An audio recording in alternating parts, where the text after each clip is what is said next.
जय हिंद दोस्तों। तो देखते हैं आज की इम्पॉर्टेंट न्यूज़ क्या है। Today is 30th September. So let's see the first news for today. The first news is ghost shark species. देखिए ये जो शार्क स्पीशीज़ है इसको घोस्ट शार्क स्पीशीज इसलिए बोला जाता है बिकॉज ये बहुत रेयर स्पीशी है और बहुत ही डीप ओशंस में पाई जाती है।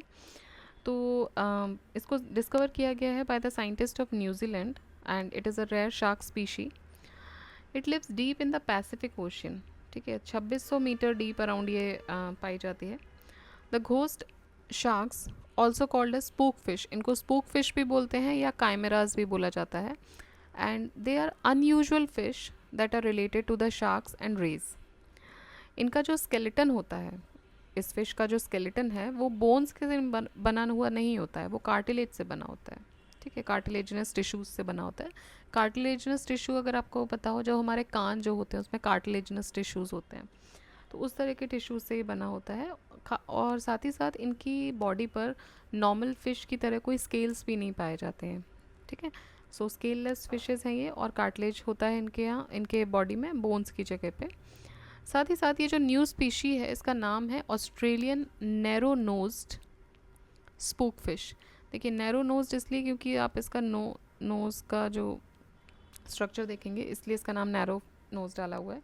So Australian narrow nose spook fish ये डिस्कवर की गई न्यूजीलैंड में। ओके, तो उसकी नाक जो है वो चपटी हो चुकी है, इसीलिए उसको अगर हम हिंदी में नाम देते तो शायद चपटी नाक स्पूक फिश नाम देते।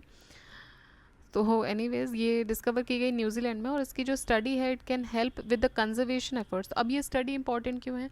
क्योंकि अभी तक बहुत ज़्यादा स्पीशीज़ नहीं मिलती थी और ऐसा भी लगता था कि almost all around the world ये पाई जाती होंगी, बट दो चीज़ें पता चली हैं। एक तो ये बहुत ही ज़्यादा डीप ओशन में रहती है, तो अगर पता चल जाता है इसके बारे में, स्टडी इस डिस्कवरी से कुछ और पता चलता है, तो उसको प्रोटेक्ट कैसे किया जा सकता है, इन सब के बारे में ये स्टडी हेल्प कर सकती है। साथ ही साथ ये जो शार्क स्पीशीज़ हैं ये हर जगह नहीं पाई जाती हैं, ये यूनिक हैं to the water around the Australia and New Zealand. Okay, तो ये all around the world waters में नहीं पाई जाती हैं, they are specifically found in the waters near Australia and New Zealand. Alright, so ये जो फर्स्ट न्यूज़ है वो हमने डिस्कस की अबाउट द शार्क स्पीशी, और इसका नाम क्या है? इसका नाम है Australian narrow nosed spook fish. तो आप ये फिगर ध्यान में रखिएगा, नैरो नोज्ड स्पूक फिश ये किसका है? तो ये शार्क की स्पीशी है। राइट, नेक्स्ट देखते हैं। India third largest ethanol producer भी बन गया है और कंज्यूमर भी है।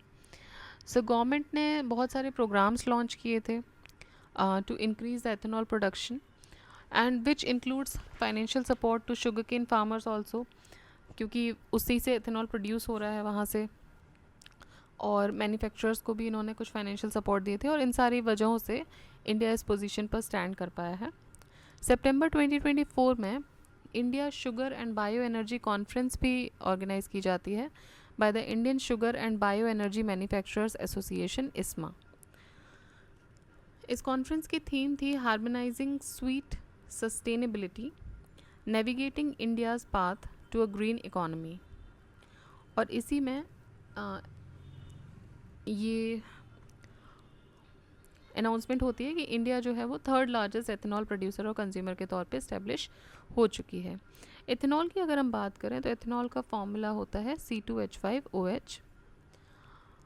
इसको इथाइल अल्कोहल भी बोलते हैं, और ये एक रिन्यूएबल बायोफ्यूल है जो कि प्लांट से बनाया जाता है। साथ ही साथ ये सॉल्वेंट के तौर पे भी यूज़ किया जाता है इन द ड्रिंक्स। ठीक है, तो एथेनॉल प्रोडक्शन में इंडिया थर्ड नंबर पे आ गया, और कंज्यूमर्स में भी, प्रोडक्शन में भी, ये डेटा आप याद रखिएगा। नेक्स्ट न्यूज़ है भारतीय कला महोत्सव। तो भारतीय कला महोत्सव इनॉग्रेट किया गया प्रेसिडेंट द्रौपदी मुर्मू जी के द्वारा 28 सितंबर को सिकंदराबाद, जो कि तेलंगाना में है, और ये 28 सितंबर से 6 अक्टूबर तक ऑर्गेनाइज़ किया जाएगा तेलंगाना में। जो फोकस स्टेट है यहाँ पर वो नॉर्थ ईस्टर्न स्टेट्स हैं। इसको ऑर्गेनाइज़ किया गया है ministry of development for the north east region, that is the donor ministry, along with ministry of culture. तो क्या इंपॉर्टेंट है यहाँ पे? एक चीज़, भारतीय कला महोत्सव कहाँ हो रहा है? सिकंदराबाद तेलंगाना में हो रहा है, और फोकस इसका किस पे है? नॉर्थ ईस्टर्न स्टेट्स पे है। इसको ऑर्गेनाइज किया जा रहा है donor ministry along with the ministry of culture. Alright, next देखते हैं नेक्स्ट क्या इंपॉर्टेंट न्यूज़ है। नेक्स्ट इंपॉर्टेंट न्यूज़ है थ्री गॉर्जेस डैम। तो देखिए थ्री गॉर्जेस डैम, पहली चीज़ तो यहाँ पे इंपॉर्टेंट ये हो जाती है कि कहाँ पर है। तो ये है चाइना में। चाइना में कहाँ, किस नदी पर है? यांगत्से नदी पर है, हुबाई प्रोविंस में। ठीक है, तो चाइना में है, यांगत्से नदी पर है, हुबाई प्रोविंस में। एक तो मैच द फॉलोइंग में भी आ सकता है जोग्राफिकल जो लोकेशंस में। दूसरा, साइंटिस्ट फ्रॉम नासा, नासा के कुछ साइंटिस्ट ने ये सजेस्ट किया है कि ये जो डैम है ये अर्थ के रोटेशन को भी अफेक्ट कर सकता है। ठीक है, अभी इस पर स्टडी चल रही है, बट दे हैव सजेस्टेड कि ये जो डैम है इट कैन अफेक्ट और it may affect the rotation of the earth due to shifting massive amount of water. तो जब ये मैसिव अमाउंट ऑफ वाटर को शिफ्ट कर रहा है, बिकॉज ये वर्ल्ड का largest hydro electric power station है, तो उस वजह से कहीं ना कहीं अर्थ की रोटेशन पे भी कुछ फ़र्क आ सकता है।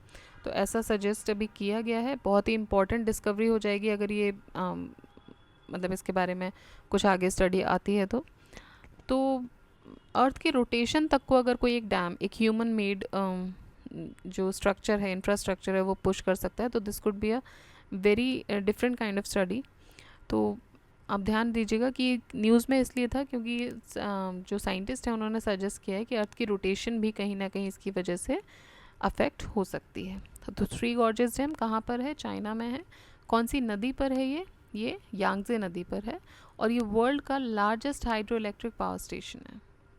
ऑलराइट, नेक्स्ट देखते हैं best heritage tourism village award. Best heritage tourism village award ये मिला है आंध्रो विलेज को। ठीक है, तो आंध्रो विलेज जो कि कहाँ पर है? ये है मणिपुर में। ठीक है, सो आंध्रो विलेज को मिला है ये अवार्ड और इसको दिया गया है मिनिस्ट्री ऑफ टूरिज्म के द्वारा during the world tourism day celebration.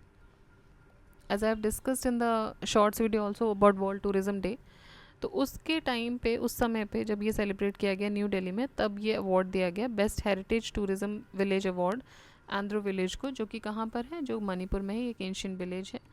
यहाँ का जो रिच कल्चरल हेरिटेज है और कुछ यूनिक ट्रेडिशंस हैं, जैसे कि यहाँ पे सदियों पुरानी एक फायर वर्शिप की जाती है, वो अभी भी they are managing to make it happen. तो इसकी वजह से ये इसका सिलेक्शन हुआ इन सारी वजहों से, along with the other reasons as well. And historical temples भी वहाँ पे हैं जो कि टूरिस्ट को अट्रैक्ट करते हैं from all over the world wide, which resulted in boosting the income and the job opportunities for the locals also. भाई जितना ज़्यादा टूरिज़्म आएगा तो टूरिज़्म के साथ साथ इनकम भी बूस्ट होगी और जॉब अपॉर्चुनिटीज़ भी बढ़ेंगी। तो ये है आंध्रो विलेज जो कि कहाँ पर है? मणिपुर में है। और मिनिस्ट्री ऑफ टूरिज़्म ने ये अवार्ड दिया था during the celebrations of world tourism day, जो कि न्यू दिल्ली में सेलिब्रेट किए गए। तो ये थी कुछ 5 इंपॉर्टेंट न्यूज़। अब डिस्कस कर लेते हैं about the question of the day, जो कि एज़ यूजुअल कोई आंसर नहीं करता है, but still I will try to continue it जब तक पॉसिबल होगा। तो HIM-2 ballistic missile recently news में देखी गई। आपको ये बताना है कि ये कौन सी कंट्री के द्वारा डेवलप किया गया है, HIM-2 ballistic missile. Alright, so these were the 5 important news for today. Keep revising, keep studying. Jai Hind, Jai Bharat.